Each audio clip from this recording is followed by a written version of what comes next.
F-35 అనేది ప్రపంచంలో number 1. కానీ అందులో 2-3 ఈ మధ్య కాలంలో కూలిపోయినాయి. మనం ఎదవరకు మిగ్గులు బాగుంటాయి అనుకుని కొనుక్కుంటే ఆ తర్వాత కూలినటువంటి వాటి గురించి కూడా మాట్లాడుకున్నాం. అదే సందర్భంలో అంటగట్టేటటువంటి వ్యవహారాలు ఉంటాయి అన్నటువంటి ఉద్దేశంతో మన దేశంలో సొంత తయారీ మీద కాన్సన్ట్రేట్ చేశారు. కానీ మన తేజస్ లాంటి వాటిని వేగంగా ఇస్తానన్నటువంటి ఏదైతే మన దేశానికి సంబంధించినటువంటి సంస్థలు ఇవ్వలేదంటూ మొన్ననే ఎయిర్ చీఫ్ మార్షల్ చెప్పుకొచ్చింది విన్నాం.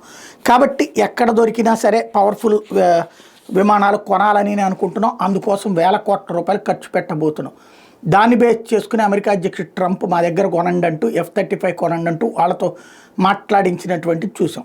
అయితే మన దగ్గర దానికి బదులుగా రఫేల్ ఇంతకు ముందు కొన్నాం. కానీ ఇది F-35 వచ్చేటప్పటికి ఒక రకంగా వాళ్ళు అంటగడుతున్నారని, రెండోది మనకి అది కూడా one of the powerful weapon అవుతుంది. అయితే ఇది కాంగ్రెస్ పార్టీ దీని మీద ఏం ప్రచారం చేస్తుంటే ఒక్కొక్క విమానానికి 968 కోట్లు, ఇది వచ్చేటప్పటికి 28 లక్షల పర్ అవర్ ప్రయాణించడానికి అయ్యేటటువంటి ఖర్చు.